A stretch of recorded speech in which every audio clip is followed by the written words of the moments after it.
for coming, Ree. It's another. Thanks for having me. It's good to have you on the show. Today, I have Ree here from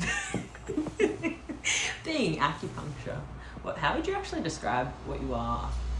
I think the easiest Who you thing is are. just acupuncturist. Yeah. Like our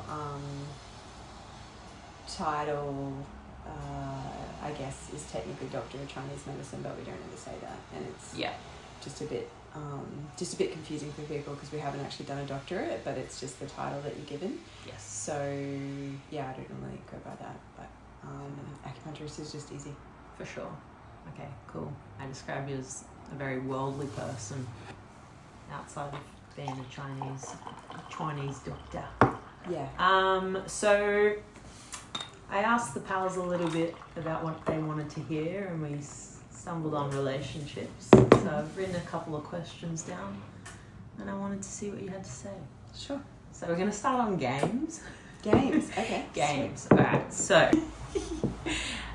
yes, my motto is play silly games, win silly prizes. What do you think? I am probably, when it comes to these things, a super straight shooter. Nice. So I like clarity personally. I always, if I know where I stand, I can deal with anything. Whether it's massive rejection, this, that, or the other. But if I don't know where I stand, the ground is so mushy and I end up sinking, or, we all know if you've got one leg longer than the other, your pelvis tilts. It's that thing of you end up off balance. So for me, it depends on our definition of games. I think that we all take relationships far too seriously in one respect and then not seriously enough in another respect. Yeah. So I think there's, to me, the healthy amount of gameplay is when it's clean. So if you are just having fun, which generally means the other person is having fun with you, and there's that clarity between you, I think bring on the games, fuck yeah, let's make the Olympics if you want to. For sure. But if there's gameplay from a subconscious perspective or anything like that, it can tend to, in my view, it can tend to get manipulative because there's unspoken desires, there's this, there's that. And then in your gameplay, if you're happy with every outcome, whether that person goes in, goes out, goes around, whatever, and you don't mind the outcome, as long as you're not hurting the person, I think that's really healthy.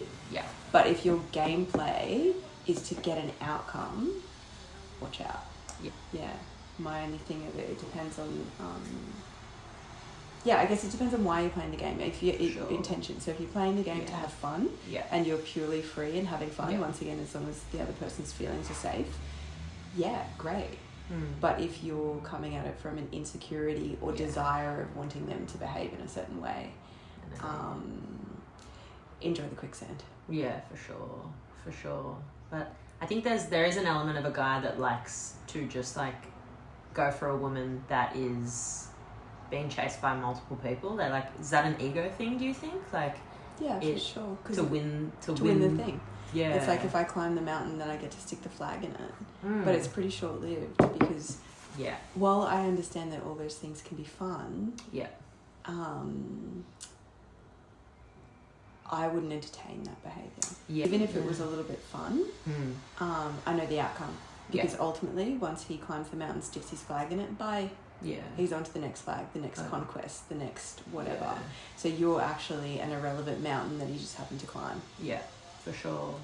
Did I tell you about, I think we might have spoken about it, one of the conversations that I had with one of my mentors about the misinformation around the woman being, the man being the hunter? Yeah.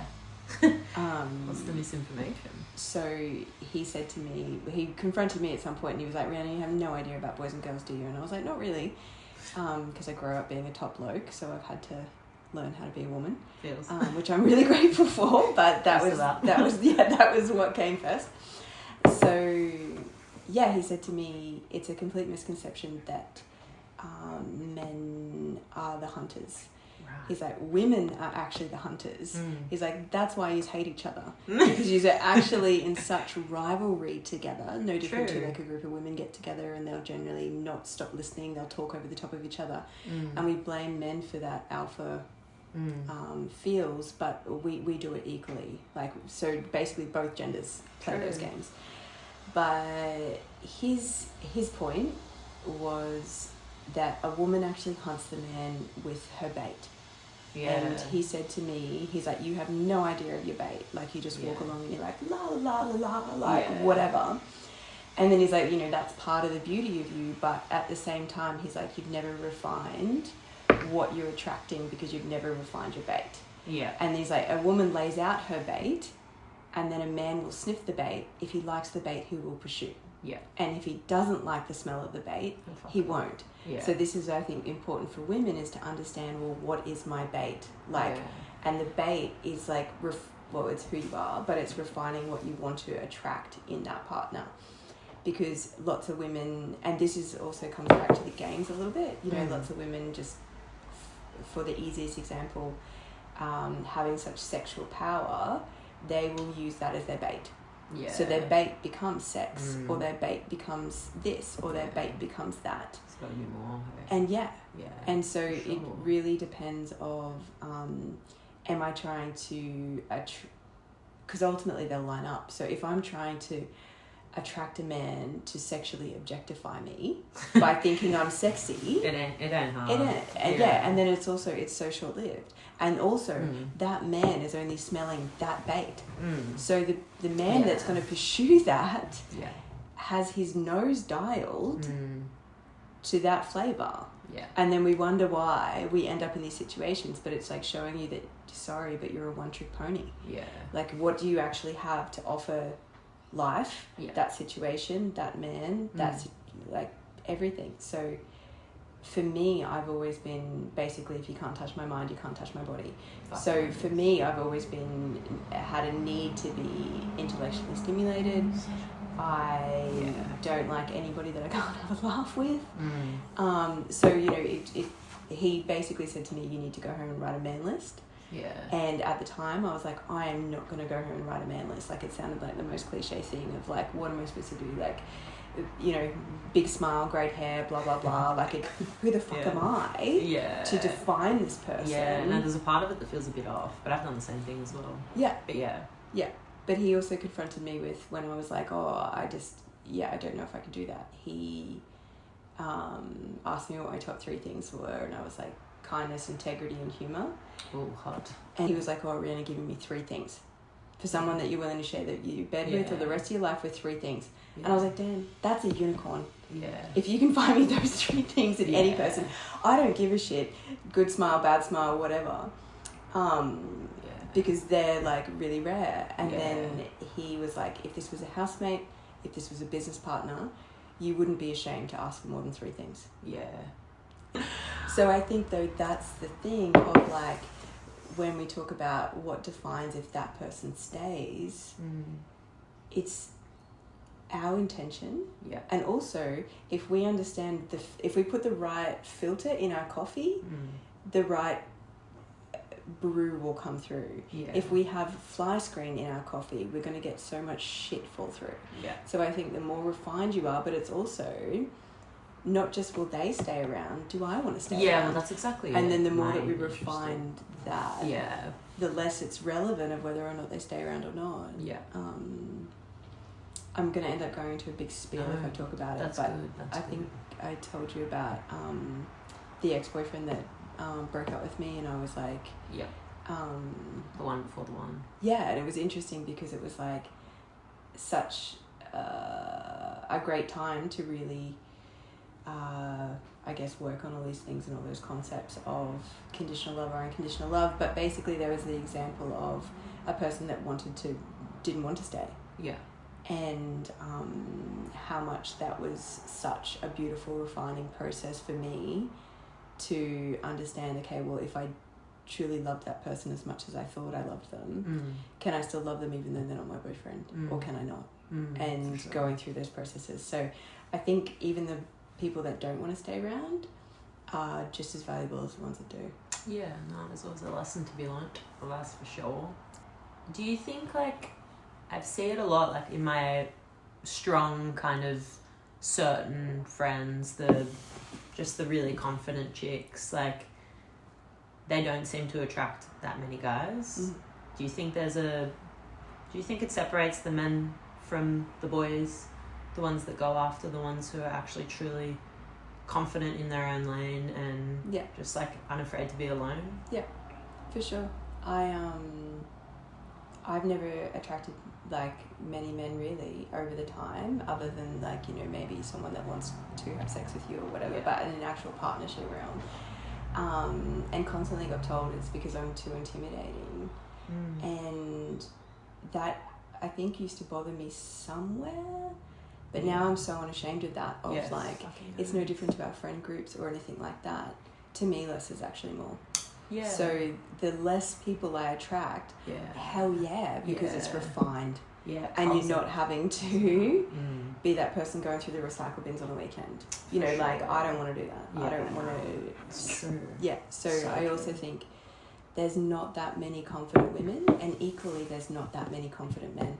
Yeah. So in order to have a man in his full masculine to accept a woman in her full feminine, it is pretty rare. It's rare, hey? Yeah. So I'm digging through rotten fruit. Yeah, no, there's a couple of rottens out there.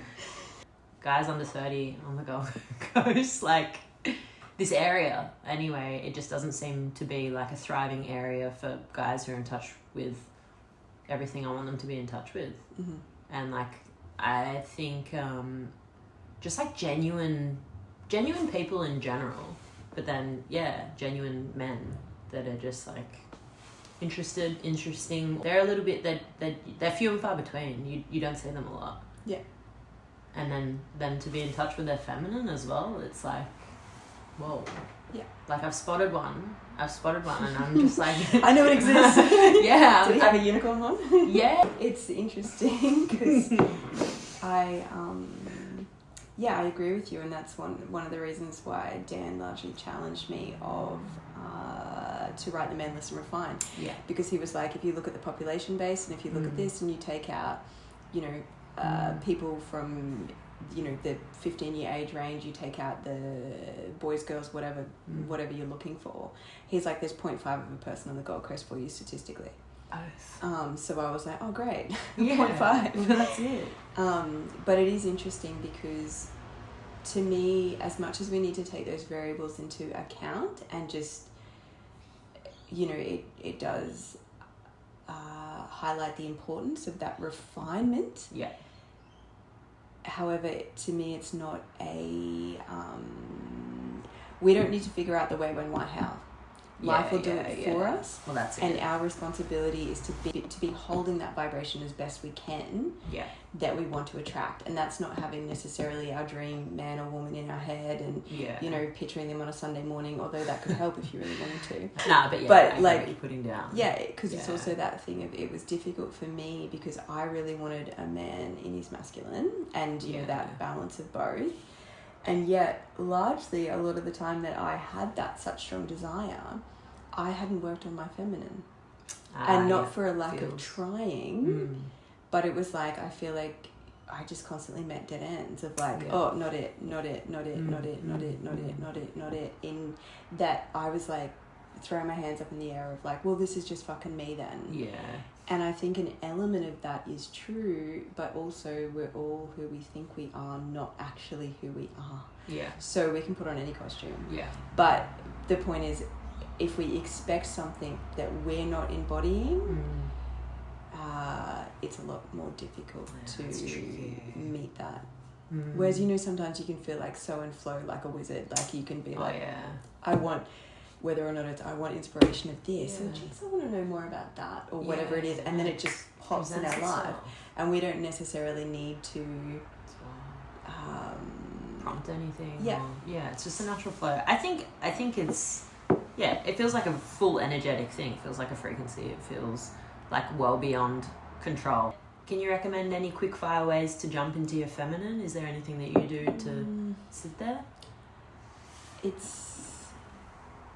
I think the biggest thing for me in my journey was understanding that vulnerability is strength, basically.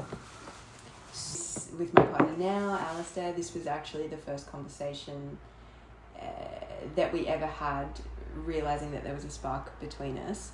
I was actually driving him to the airport after the seminar that we'd met at, and I'd made a comment sometime through the weekend of like, yeah, well, I get to be Benjamin Button. Like, I used to be so serious, and now, like, I try so much to be silly. Yeah. And how much I enjoy that. As a child, I was a super serious child. I was, like, literally nicknamed Wednesday Addams, and it says on my report cards, Rihanna is a very serious girl. Really? So, yeah. So, I think I then realised I can be a kid now, and I can actually play. And you said that to Ali? Well, yeah, basically. Well, apparently I said that in another conversation that he was overhearing, but he was like, oh, can you break that down and tell me about that? And so I'm like driving along, and I was like, oh yeah, sure. It's like, basically realized that I was so ridiculously strong, whether it was mental, physical. I'm not saying that I was ever like a bodybuilder or whatever, but unable to admit that I was feeling pain in my body or anything like that, of just like, nope, suck it up, pain's a state of mind, that it was like such a press on regardless mentality. And then I started having these little visions of two different things, but basically, because I'm originally a hairdresser, if you over protein the hair, it gets so strong that it actually goes the other way and goes brittle. Or like something left out in the sun. And I was like, oh my gosh, I'm that. I'm so strong that I'm actually ridiculously weak. And someone's only going to touch me and I'm going to break. And then I was always scared of heartbreak. So I was like, oh my God, some man's going to touch me and it's going to like fucking obliterate me. And then I was like, oh, I need to be like the oak tree that's strong but flexible and not over hardened. And then I'm like, how do I add flexibility? And then, but anyway, as I was driving, I'm like telling Alistair the story, and then I turned around and faced him, and his jaw was like open, and I was like, okay, that was an overshare. And then it was funny because he totally tripped out, and that's when he was like, oh, this girl actually has something about her. But it was interesting because as much as I was talking about vulnerability, I was being vulnerable in sharing those things with basically a perfect stranger of how I saw the world. So largely it was that, and then actively trying to become more soft. And feels. That was a huge thing for me. And then I think that allowed me to be more playful. And then the more playful I was, the less serious I was. Not only did I dress more feminine, but I acted more feminine, and that was like not because I was trying, that was just because it was natural flow. So that's the consequence of, I feel like me now is a consequence of the earlier effect, for sure. But it's really stereotypical. Ultimately, at the end of the day, whether or not a woman decides to bear a child or can't bear a child or can bear a child, it doesn't matter. We create human life. So generally, anything creative is going to help with your femininity. Because we're creators. It's true. It's what we do. It feels that. Do you believe the statement, if he wanted to, he would? Basically. Yeah, basically. But that is remembering if he is truly in his power. Obviously, like, also, I've always been of the opinion of, like, I've never asked a guy out, as far as I'm concerned. They should ask me out. Which is gutless. But, and like, I'm willing to admit that. But I've always been, like, more traditional. I realise that just justifies my bullshit, but that's the way I've been. And I remember Alistair said to me one day, he's like, yeah, but you got to remember that we're just as scared of you as you are of us. Is that true, though? Are they fucking scared of us? Like, what is there to be scared of? Well, it's it's that interesting thing, though, because I'm going to go off on another tangent. No, hit me. So, women, I think, are exceptionally scary, but I guess. Yeah. I'm also not scared of them, but it's that I can understand. To a male perspective, I guess it's everything. It's like rejection, it's their masculinity, it's all those sorts of things. It's true. But largely, I remember Alistair had not long moved up here, and I was like, I'd had a few little things on the radar, shall we say. And I was talking they all come at once. one of my mentors about it, and I was like, I think I just have to be patient and just like watch him go around the merry-go-round. And James was like, yeah, you basically do. And what do you mean by that? so in the difference of a woman has diffuse awareness. Yeah. So our awareness is around the room. Yeah. Even though we might be like talking at each other. Yeah. There can be that thing of like, did I put the washing on? You know, Yeah. whatever. And not necessarily just, I mean, it can be a lack of presence, but we can feel, oh, that person's maybe not okay, or should check in on them, or da-da-da-da-da. Or, but, you know, we might be walking up the stairs to a location and be like, oh, I don't know. Whereas a man would probably, of course this is a stereotype, but more than likely need to be in the suit before they realised, oh, hang on a minute. So it's just the difference in our awareness. They have a more one thing at a time. Yeah, it's the one-track mind thing, whereas women are just like intuition in a way. But they can complement each other quite well, hey? Oh, it's perfect. And I don't think that one's better than the other. For sure. It's just in this example of like my diffuse awareness, I could see the traps that he was falling into. Yeah. But interesting. at the end of the day, you don't want to be someone's mum. Yeah. You don't want to, you know, whatever.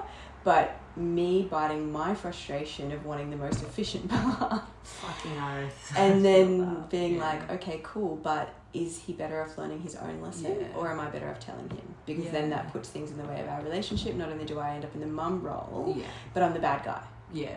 Or then I don't get listened to, and then they learn in their own way, in their own time as well. Totally. It's like sometimes our way's more efficient, sometimes theirs is. Yeah. Jel says it to me. He's just like, I'm just going to call you efficient scene now, because he's just like, you're so efficient.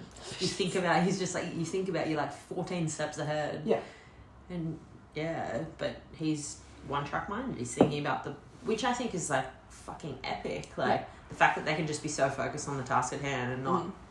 We often have like the kettle on the go, this on the go. We want like tapping away, like totally. And it's just a lot, but I love it. I love being able to. And that's it. And that's also part of the femininity. Is I think a lot of my life I actually wanted to be a boy. But then I got to the stage of being like, are you kidding? Women are scary because we're a superpower. And that's not to say that we're better than men. Like we're definitely equal. We're just different. There's a good podcast on that one-track mindedness with Juliet Allen and Alison Armstrong. Cool. And it actually breaks down like even a man's like order of priority, because you know how a woman will be like, give it. And then all of a sudden one day he'll just wake up and be like, oh, it's time to do the thing. And it's actually that, because it's like, oh, they've just gone through their list, and then it's finally an order of priority where we're like, but you could have done that while doing this, while doing that, while doing this. I'm kind of like a mixture of the two. I feel like I just have a list going at all times as well, but no, 3 priorities can come at once. Basically. No, that's so interesting. I'm curious about that podcast. It's a good podcast. I like Jules though. Getting back to that example of what I was talking to the mentor about, of like, do I just have to let him trip and fall? And he's like, yeah, mate, be patient, you know, I'm not saying yes. Then, anyway, a few months rolled around, I was ridiculously menstrual, and I just lost the plot, but like in that most calm, psychopathic way of like, this is how it's gonna go. And then I always feel really bad for that, because Alistair's so sweet and soft that I'm like, not. So I just so happened to see James that night, and he was like, oh, how's it going? And I was like, well, you know the thing, I blew my lid, but it was like, you know, it was brutal. And he was like, Rihanna, when are you going to get over this? And I was like, oh, I don't know, maybe I need to, like, you know, get some acupuncture for my hormones or, like... And he goes, no, when are you going to get over this feeling bad stuff? Ah, yeah. And I was like, well, I'm like, it was a lot. Like, I'm like, I'm not sorry for it. Yeah. But it was a lot. You gave it to him. And then James... You get through to them, though. Well, totally. James is like, oh... He goes, at the end of the day, he goes, I could be president of the globe. And he's like, I could go out and do a speech that would make Hitler jealous. Like, you know, basically have everybody on board, blah, blah, blah, blah, blah. And he's like, but I would go home to my partner and she'd be like, you did great with A and B, but you need to work on C and D. And he's like, and I would kick up a fuss and be like, why can't you love me like everybody else? Like, and he goes, and then I'd wake up in the morning and go, she's right. Yeah. And then he's like... basically, a man has external genitals. He needs to go out and penetrate the world in a certain way. That's not to say he needs to have sex with everybody, but sense of purpose, providership, all those sorts of things that generally, stereotypically can fulfill a man. And he's like, but the woman needs to spit and polish him so that when he goes out and fucks the world, he's clean. Yeah. And if you don't keep that man clean, then good luck, because he's going to fuck shit up. And then so... Oh, cool. So no guilt to be felt, but it's just about the delivery. Well, I said to him, I was like, yeah, but James, I was like, when is it too much? Like, because honestly, like, I wish you could have been a fly on the wall, because it's like, I was like scaring myself. And he was like, yeah, but you're a woman in control, you're not a woman out of control. And I'm like, what's the difference? And he's like, the woman, and this is in regards to relationships and men. Yeah. The woman in control has been told no by her father and respects it somewhere. The woman out of control has either never been told no or never respected it. Yeah. And then that's when it becomes manipulation, this, that, and the other. Yeah. To basically, it's not about cleaning the penis, it's about, you know, shredding it or whatever she's got in mind. Interesting. And generally, because a woman can twist and turn so much... Yeah.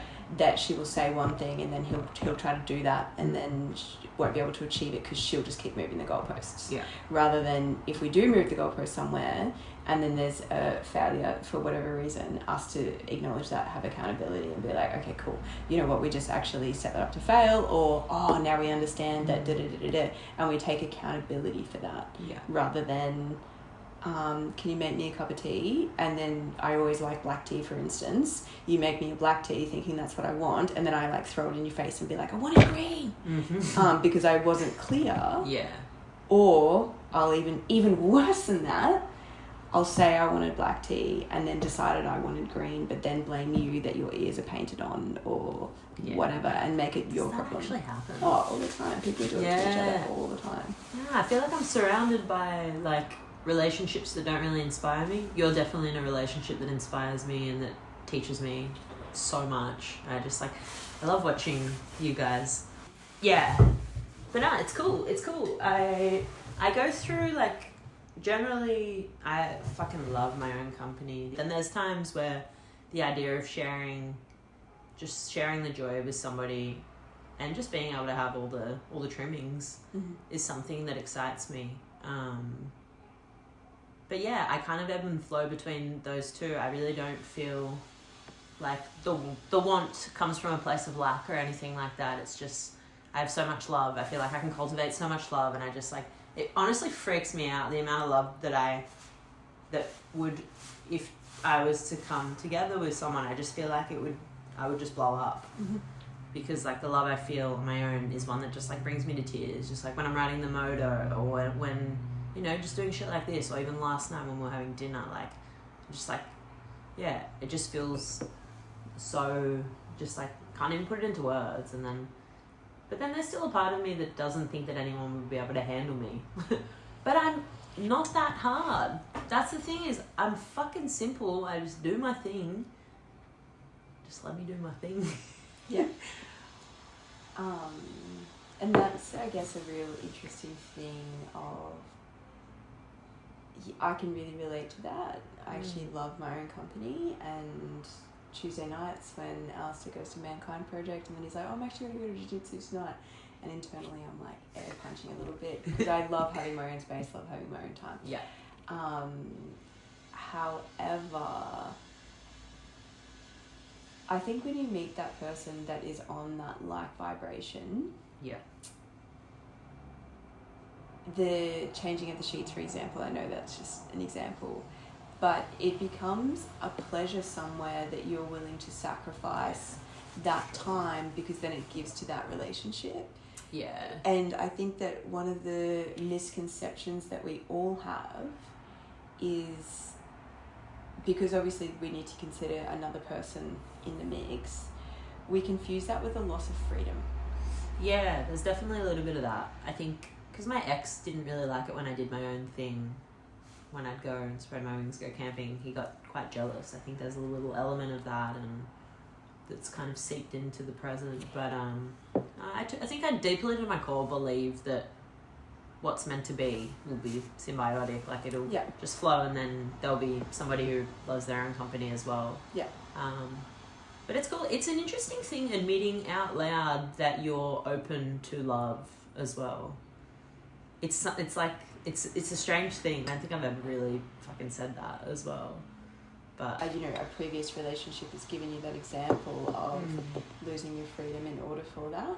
And though that is the interesting thing, because coming back to, I know this isn't a fun game, but these are the games that we play with each other. Yeah. It's like, I'm not comfortable in myself, so I'll cut off your wing so that you've only got half a wing so that I can feel better about myself, or, blah, blah, blah. Yeah. So it's that thing of the more that we cut off our own bullshit, hopefully the other person would have cut off theirs, or has a willingness to, because we can't expect anyone to be perfect until we're perfect, which is, how many thousand lives do we have?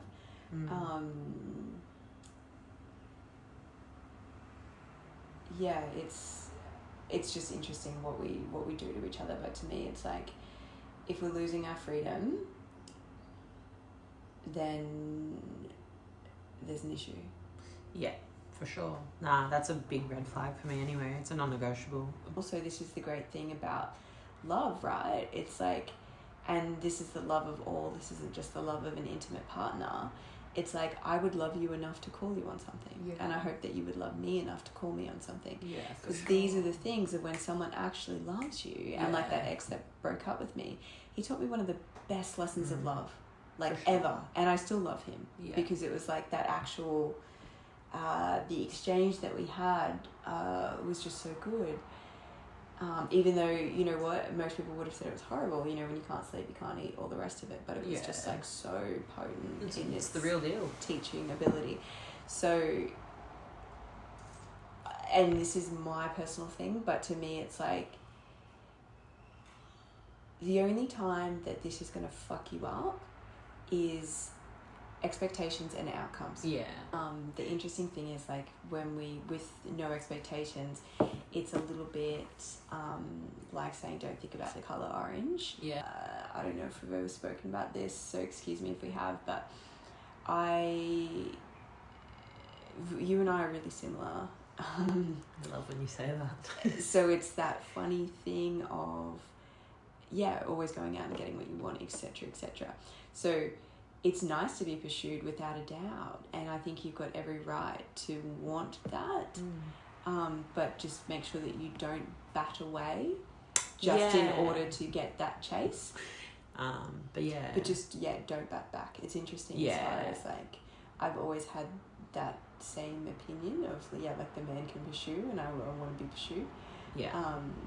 But it was interesting because as much as, like, Alistair probably stepped in a little bit more to me of, like, can I take you somewhere, or then can I come up and see you on the Gold Coast? Ultimately, I was the first one that was vulnerable, that was like, you can, but I gave him complete freedom of, you can do whatever you want, but just so you know, I'm not going to see other people. If you see other people, cool, just tell me. And I was the one that actually led with where I was at. Because I guess, fortunately, coming out of heartbreak, I was just completely open. For sure. But in those moments, I genuinely had that, you are free, just be honest. But this is me. So I do have a bit of a fear of people fucking with me, though, like guys that I actually like, because they're few and far between. Know that they won't fuck you as hard as you will fuck you. Yes. So no one can fuck you like you can fuck yourself. Well, Hopefully in the physical sense they can. But in the mental sense, we're always fucking ourselves.